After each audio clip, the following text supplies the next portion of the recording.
오늘 하나님 말씀 우리 골로새서 우리 1장 이하의 쭉 그 말씀들을 25절부터 읽어주셨는데요.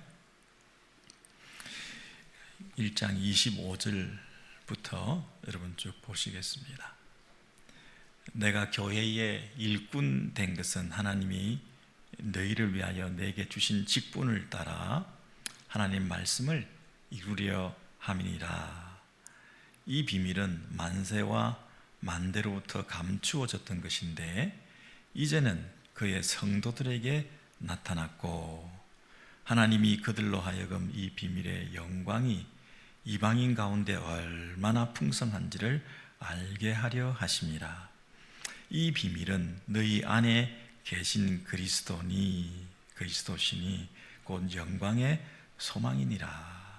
이 비밀 한 가지를 우리에게 알려주셨는데 이 비밀은 너희 안에 계신 그리스도, 이렇게 말했습니다. 여러분, 비밀 너희 안에 계신 그리스도.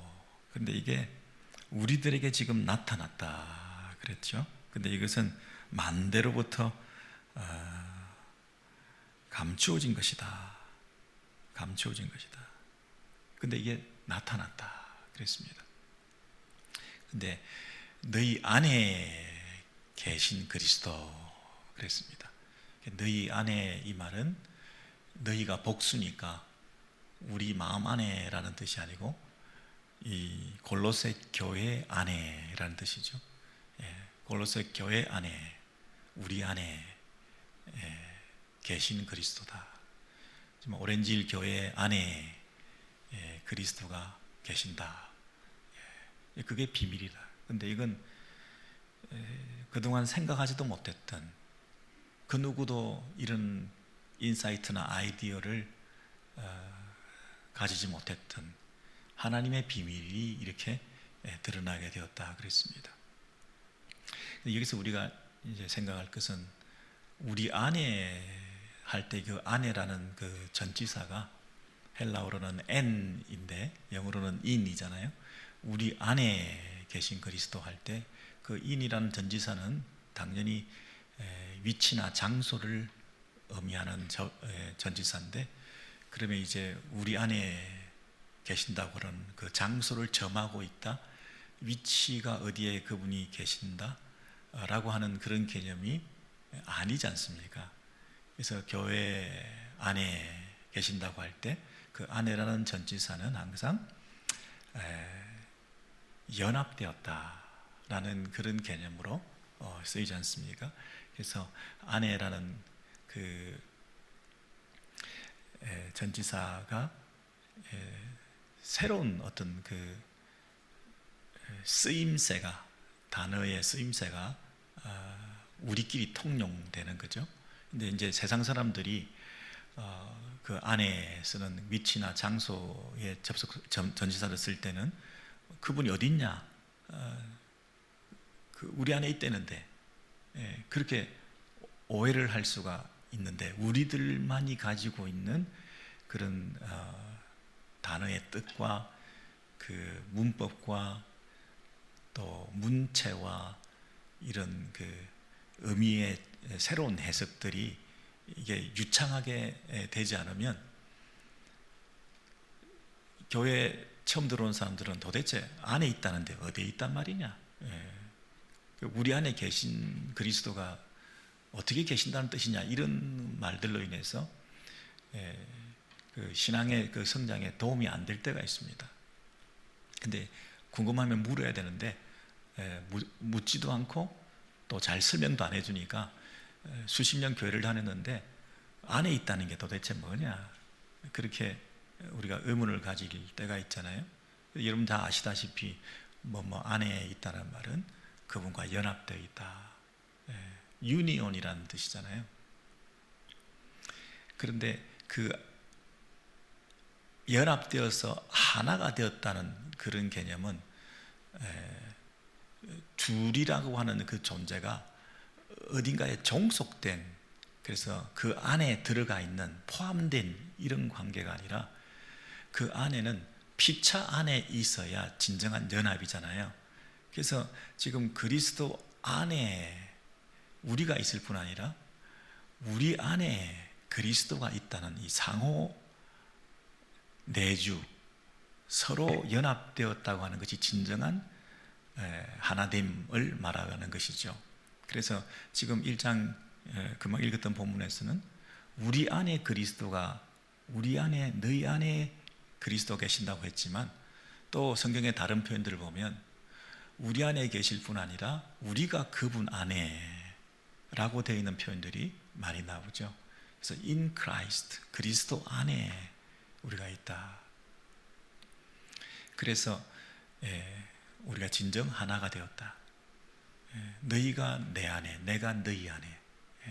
예수님께서 포도나무와 가지의 비유를 통해서 연합되었다고 하는 것을 뗄래야 뗄 수가 없는 관계라는 것을 설명하기 위해서 내가 너 안에, 너가 내 안에, 이 표현을 쓰는데, 우리가 처음 교회를 다니다 보면 내가 너 안에, 너가 내 안에, 이게 도대체 뭔가 그렇게 생각하지만, 이게 진정한 하나됨, 연합, 우리가 그분과 하나 될 수 없었지만 그분이 우리를 하나 되게 해 주셨다고 하는 면에서 우리 안에 뭐가 있냐면 새로운 존재에 대한 인식, 나의 정체성의 재발견, 내 소속과 신분에 대한 눈뜸, 이런 것들이 새롭게 이제 개안이 되는 거잖아요.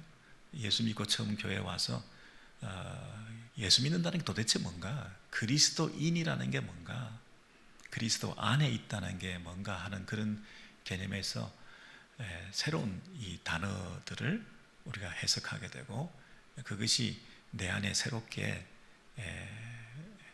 늘 기억하게 되는 거죠. 내가 누군가를, 내가 어떤 존재인가를 늘 기억하지 못하면 내 말이나 행동 양식이 그에 걸맞게 나오지 못하기 때문에 항상 나는 누구인가, 이 부분에서 철저하지 못하면 그분의 삶의 변화를 기대할 수 없는 거 아니겠습니까? 우리가 군대 갔을 때, 그리고 제대하고 집에 왔을 때 그 어간에 그 약간의 그 중복되는 기간이 있습니다. 이제 군대 갔다가 돌아왔을 때 제대를 했지만 그 돌아온 지 얼마 안 될 때는 아직 여전히 군대식의 그런 단어나 말이나 행동이나 이런 걸 자기도 모르게 할 때가 있잖아요. 꿈도 꾸고 아침에 벌떡 새벽에 깼는데 이게 군대인 줄 알았는데 집인 거죠. 그리고 자기도 모르게 말투도 바뀌잖아요. 군대식 말이라는 게 뭐라 그래요? 다나까라나요? 다나 까로 끝나야지 뭐뭐 하세요 이런 말은 군대에서 쓰면 안 되지 않습니까? 그러니까 부모님한테도 처음에는 제대하고 와가지고 앉으시지 말입니다, 앉으세요 이러면 안 되니까 앉으시지 말입니다, 밥 드시지 말입니다 이런 얘기를 한다든지, 한국에 가니까 병원에 가도 그 병원에서 하는 그 간호사님들이 하는 말투가 앉으실게요 이러잖아요. 앉으세요가 아니라 앉으실게요 라든지, 그런 그 소속이나 그 직장이나 그 단체의 특유의 그런 말투들이 남아있고, 군대에 상급자를 제대했는데도 길가에서 만났을 때 자기도 모르게 거수격리하고 그럴 필요가 없는데도 제대하고 와서 부모님께 거수격리하고 한두 번이지 그럴 필요가 없는 건데, 아주 그 옛날 습관이 남아있을 수가 있지 않습니까? 근데 이게 바뀌는 게 약간 시간이 필요한 것처럼 이 단어나 말하는 것도, 용어들도 달라지는 그런 것이 분명히 있다는 것을 우리가 확인할 때, 이제 교회 안에 들어와서 이 교회의 용어로 유창한 언어 생활을 하기 위해서는 이 성경을 좀 많이 읽으실 필요가 있다. 가끔 너무 이 성경의 용어가 아닌 것을 교회 안에서 자기도 모르게 이렇게 씀으로써 이 자신의 그 신앙의 어떤 수준을 드러낼 때도 가끔 있습니다. 그래서 그런 부분이 조심스러운데, 오늘 이 사도 바울은 원래는 율법으로는 흠이 없다, 그런 면에서 자기가 굉장히 확신 가운데 있었습니다. 율법을 지켜서 내가 거룩하고 흠이 없고 율법으로 내가 의를 가질 수 있다 하는 면에서 신앙생활을 열심히 하던, 그런데 오리엔테이션이 잘 돼 있던 그런 사람이었는데, 이분이 뭐라고 얘기하냐면 그리스도 안에 있으면 누구든지 새로운 피조물이라 그랬습니다. 율법을 지켜서 새로운 피조물이 되고 율법을 지켜서 구원을 이루어가는 흠없는 사람이 되어야 된다고 생각했던 사람이 하루아침에 누구든지 아무나 자기 같은 그런 어려운 행위를 계속했던, 가문도 좋고 배경도 좋고 하는 그런 사람의 그 율법 준수를 통해서 어려워지는 게 아니라 하루아침에 누구든지 그리스도 안에 있으면 새로운 피조물이라, 이 그리스도 안에라는 그런 개념을 이제 사도 바울이 자기 입을 통해서 쓰기 시작한 거예요. 그래서 이 서신서에 보면 180번, 170번, 누구는 뭐 통계에 의하면, 왜냐하면 in 힘이 있고 in 크라이스트도 있고 in the Lord도 있고, 그러다 보니까 이 뭐 통계가 정확하게 나오진 않는데, 어쨌든 뭐 수백 번을 이렇게 그런 용어를 쓰면서 유창한 이 용어를 쓰고 있는데, 오늘 그 골로새서에 보면 그런 것들을 좀 우리가 발견할 수 있어서 우리 다시 한번 확인해 보시면 좋겠습니다. 그럼 지난주에 우리 했던 거 잠깐 복습하실 겸해서 1장 10절을 우리 성경을 찾으셔가지고 1장 10절을 찾으시면 주께 합당하게 행하여 그랬습니다. 우리가 주께 합당해야 된다. 그런데 12절에 보시면 우리로 하여금 빛 가운데서 성도의 기업의 부분을 얻기에 합당하게 하신 아버지께 그랬습니다. 내가 합당하게 행해야 된다고, 내가 합당해야 된다고 생각했는데 하나님 아버지께서 우리를 합당하게 해 주셨다, 그렇게 말했다 그랬죠. 그래서 생각할수록 이것은 뭡니까? 감사할 것밖에 없다. 근데 누구한테 감사하느냐면 하나님이라고 하지 않고 아버지 그랬습니다. 아버지께. 우리가 아버지라고 부른다는 얘기는 내가 누구라는 거죠? 그 아버지의 아들이라는 겁니다. 그래서 13절에 보시면 그가 우리를 흑암의 권세에서 건져내사 그의 사랑의 아들의 나라로 옮기셨으니, 여러분, 아들의 나라, 예수 그리스도, 하나님의 아들이신 예수 그리스도의 나라로 우리를 옮겼다 그랬습니다. 옮겼습니다. 이미 옮겼는데, 그러면 우리도 아까 하나님을 아버지라고 불렀는데 우리도 그 아들이 되었다는 얘기인데, 예수 그리스도가 아들이신 그 나라로, 하나님의 나라로, 이 아들에 의해서 우리도 함께 그 나라로 옮기게 되었다, 그 얘기를 말하고 있죠. 그래서 14절에 그 말을 결론적으로 그 아들 안에서 우리가 곧 속량 곧 제사함을 얻었다 그랬습니다. 여기 아들 안에서 나오죠. 이 안이라고 하는 그 전치사를 자유자재로 이렇게 쓰면서 자신의 그 논리를 펼쳐가고 이 본문을 기술해 가는 데 있어서 이 전치사 하나가 가지고 있는 그 의미가 얼마나 큰지를 한번 생각해 보세요.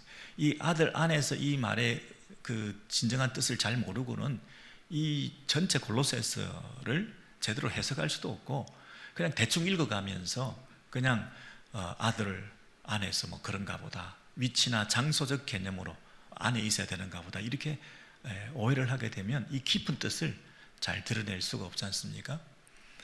그 아들 안에서 우리가 속량 곧 제삼을 얻었다. 그러니까 그 아들로 연합되었기 때문에 그 아들의 죽으심이 우리의 죽음이 되었고, 그렇죠? 그 아들의 죽으심의 그 십자가 사건이 죄의 문제를 해결하기 위해서 죄 없는 그분이 십자가에 죽으신 그 죽음에 우리가 함께 유효하게 연합됨으로 말미암아 우리 죄인들이 죄사함을 받고 그 아들 안에서 그 아들의 죽음이 죄값을 지불하신 죽음이었으니까 우리가 죄사함을 얻었다, 이렇게 연결되는 거잖아요. 그래서 그 아들 안에서라는 그 말의 그 뜻을 또 한 번 여기서 잘 드러내 보이고 있습니다. 우리가 아들 안에, 그리스도 안에 있고 그리스도 그분이 우리 안에 있는 이 신비한 연합의 관계가 하나님의 비밀이라는 겁니다. 이런 일이 세상에 어디에 있을 수 있습니까? 오늘 이 시대 교회가 하나님 아들 안에서 사랑의 아들의 나라로 옮겼고 이 땅에 우리는 살고 있지만 우리의 소속은 하늘에 있고 어둠의 권세에서 벗어나 빛의 자녀가 되었고 그것이 아들 안에서 그 일이 일어나게 되어서 이제 그리스도 그분도 우리 안에 계시는 이런 놀라운 그 비밀의 소유자들이 바로 교회고 여러분들이고 또 바울의 회원들이고 하는 그 자기 정체성, 내가 누군가, 내가 어디에 있는가, 내가 어디로부터 왔는가, 나는 지금 어디로 가는가 하는 부분에서 분명한 깨달음을 이 우주적인 거시적인 하나님의 그 일하심에 의한 현재의 내 현 주소가 바로 여기에 있다. 이게 내가 합당하게 주를 위해서 살아라고 했는데 내가 살아가는 게 아니라 이미 합당하게 해 놓으셨다.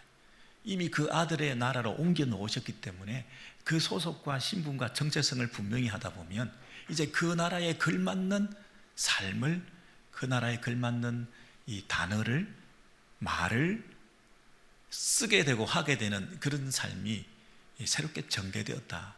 이게 우리에게 일어난 변화라, 그렇게 말씀하는 겁니다. 여러분, 그래서 1장 너머에 그 있는 2장 이하에도 쭉 보시면 그 단어들을 이렇게 쓰고 있는데요. 2장 6절 이하에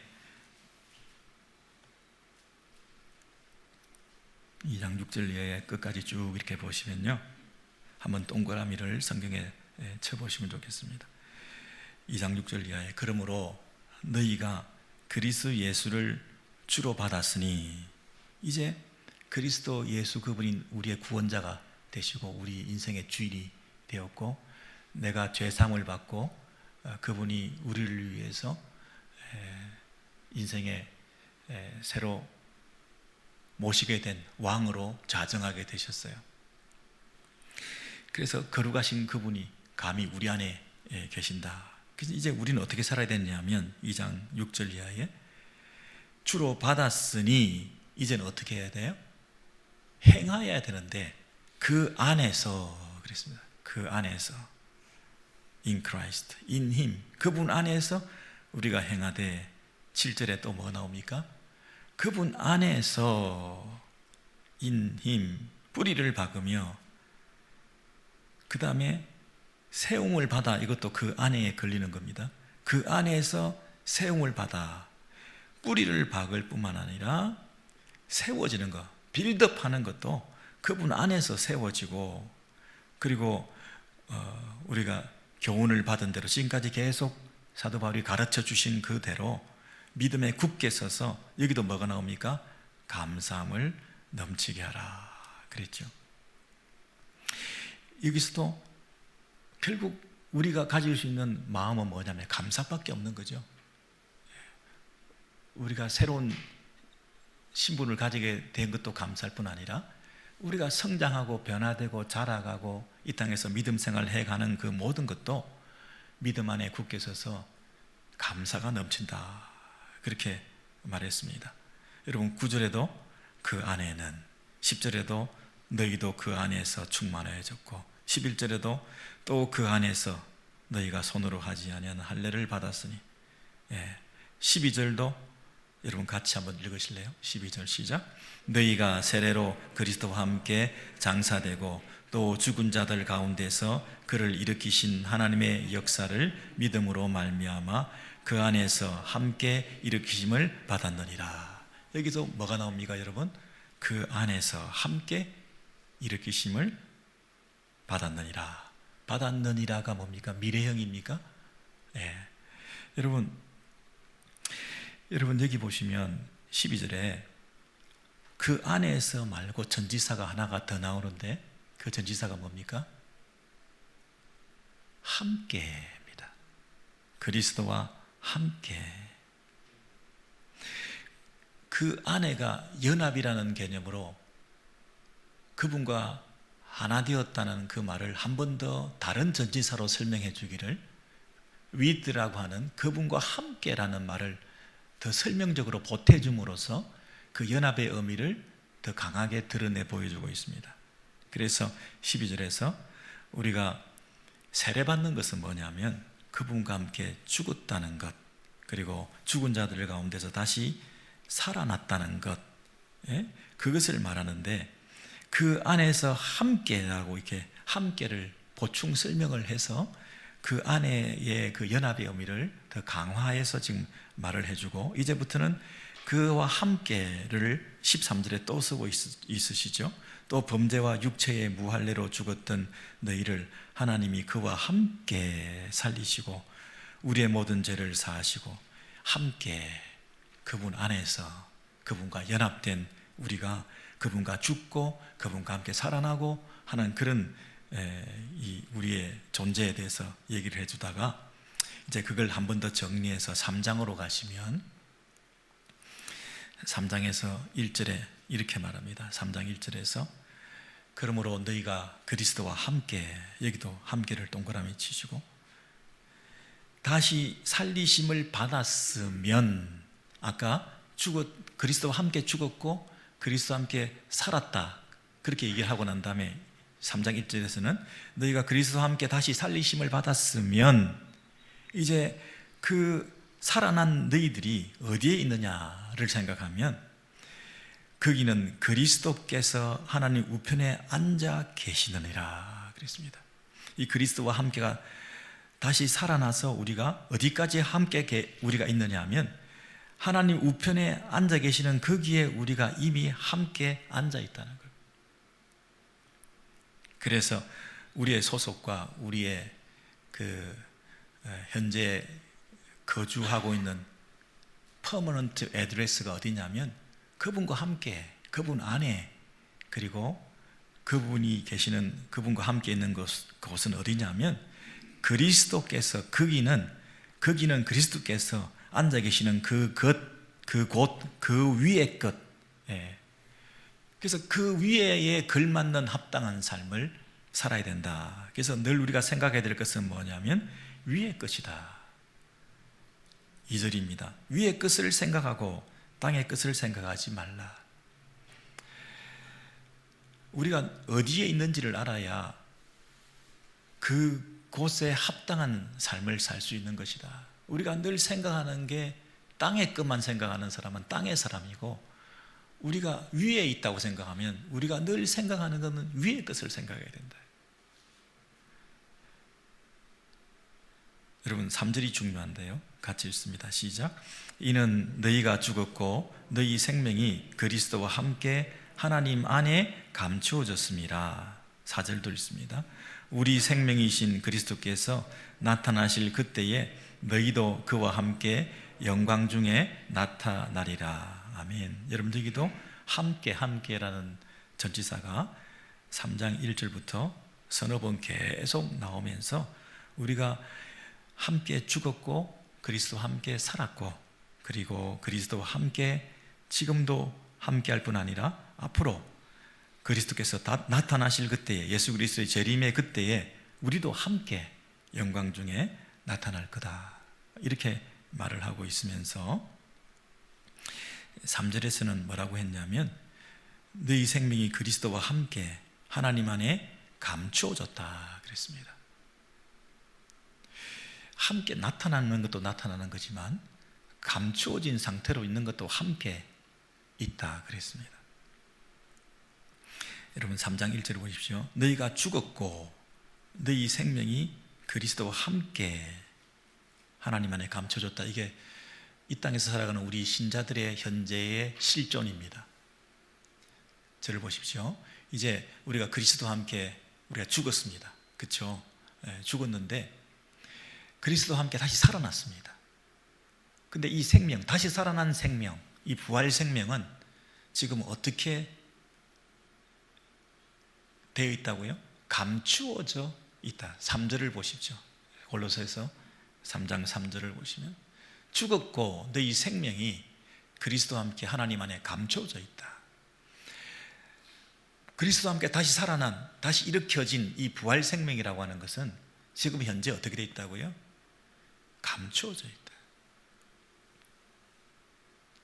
여러분, 지금 우리가 예수를 믿고 구원을 받고 죽은, 그리스도와 함께 십자가에 달려 죽은 우리들이 이제 죽었잖아요. 우리는 죽었는데 우리가 다시 얻게 된 것은 그리스도와 함께 살아난 부활의 생명을 우리가 얻게 되었는데, 그리스도와 함께.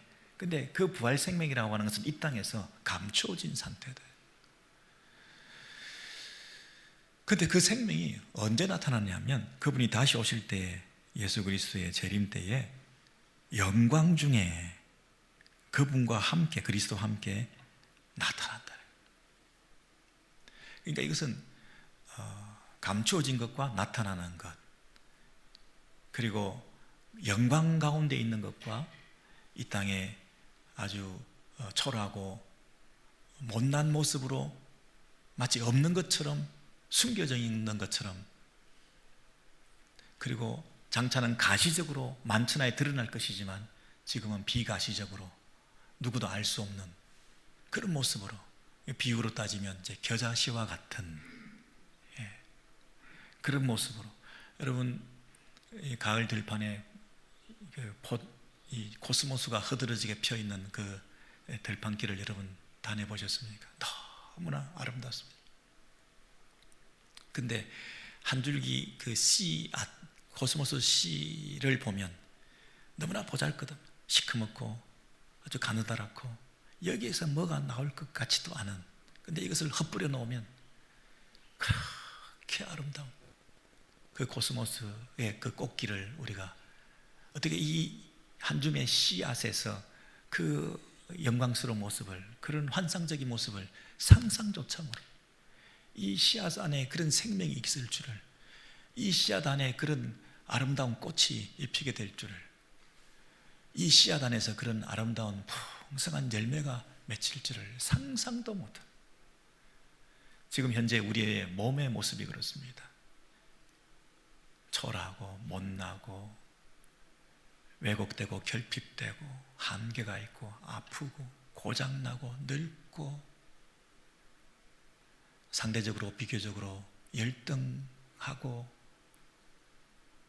하는 이런 내가 가지고 있는 현재의 이 몸의 컨디션이라고 하는 것은 세상적으로 부끄럽고 내세울 것도 없고 갈수록 시들고 병들고 하는 이런 이 몸뚱아리, 이 몸, 그리고 우리의 정신이나 마음이나 하는 상태도 늘 마음이 아프고 상처받고 관계도 어려워지고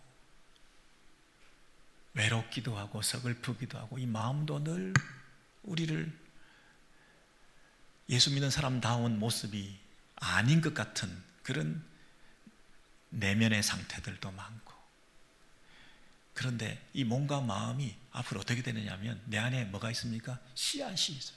생명의 씨앗이 있고 성령의 인치심이 있고 내주하시는 우리 하나님이 나와 함께 하신다는 그 연합의 교리가 너무나 확실하고, 내가 너 안에 너가 내 안에 그리스도 안에 함께 세례받고 함께 죽고 다시 살아난 이 사실이 너무나 확실하고, 이 믿음을 가지고 성경에서 몇십 번이나 너희 안에, 그리스도 안에, 너의 주소가 지금 그리스도 안에 있는 거예요. 그런데 그 연합은 너무나 공고해서 죽음도 그것을 갈라놓지 못해. 그 연합은 죽음 너머에서도 여전히 연합이야. 영원히 그분 안에 있는 거예요. 그분과 연합된 관계는 죽음 이후에도 여전히 그분과 함께 있는 그 확실한 믿음을 가지고 이 땅에서 살아갈 때 장차 그 부활의 생명이, 영원한 생명이, 예수 생명이, 하나님의 생명이, 신적 생명이 내 안에 나타나게 되는 그 영생 복락의 상태로 나아가게 될 것이 너무나 확실하기 때문에, 그러므로 그 믿음 가운데 우리는 이 땅에서 비록 초라하고 보잘것없는 이 몸뚱아리나 내 마음이나 내 현재의 세상적인 컨디션이나 재정 상태나 그 모든 것을 생각할 때 이 세상은 늘 꼬여 있고 왜곡되어 있고 변질되어 있고 관계가 엉망이고 내 마음대로 안 되고 이 세상 가운데 고난의 연속의 삶을 살지만 그게 길게 보이고 그게 영원히 계속될 것 같지만 그건 잠시 잠깐이고 장차 영원한 나라에서 누리게 될 그 영광을 생각할 때 이것은 정말 찰나에 불과한 시간들을 사는 것이니까 성도들아, 이 땅을 살면서도 위의 것을 찾아라. 위의 것을 추구하라. 위에 있는 사람답게 합당하게 살아라. 이렇게 끝까지 사도 바울이 권면하고 있는 그 권면의 핵심은 뭐냐면 우리가 누군가야, 우리가 어디에 있는가, 이걸 분명히 하면 네가 그렇게 살 수 있고, 이게 허리멍텅하고 출발이 잘못되어 있으면 이러한 합당한 삶을 살 수가 없는 거 아니냐. 여러분, 우리는 그리스도 안에 있습니다. 그리고 그리스도와 함께 있습니다. 그리고 그 함께 안에라는 그 전치사 두 가지가 우리의 삶을 요동치 않게 만들 수 있습니다. 기독교의 언어 안에 그 유창한 이 전치사 사용을 우리가 하면서 마음속에 묵상할 때도 안에, 함께, 전치사 두 가지만 우리 마음속에 늘 묵상해도 우리 인생이 영혼까지 요동하지 않고 우리 인생을 더 아름답게 헌신하며 살아갈 수 있습니다. 예배의 깊이가 달라집니다. 헌신의 깊이가 달라집니다. 여러분 늘 묵상하십시오. 내가 그리스도와 함께, 그리스도 안에. 그래서 나 같은 이 죄인, 이 몸뚱아리, 이 보잘것없는 것이 영원한 영광에 이르게 되는 분명한 확신 가운데 살아갈 때 이 땅에서 여러분 어느 나라에 내 인생을 던져야 될 것이 자명하지 않습니까? 이 땅에서 잠시 살아가는 이 세상에 우리가 내 몸을 던질 것인가, 내 마음을 둘 것인가, 내 인생을 걸 것인가?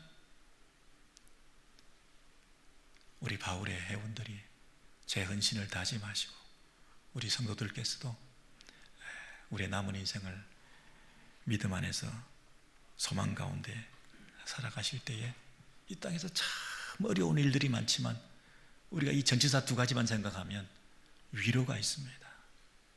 위로가 있습니다. 흔들리지 않는 하나님의 격려를 받습니다. 더 단단해진 믿음을 가지고 믿음 위에 굳게 서서 뿌리를 박으며 그 안에 뿌리를 박으며 그 안에서 세움을 받아서 강한 믿음을 가지고 감사가 넘치게 하라. 감사할 것밖에 없구나. 감사할 것밖에 없구나.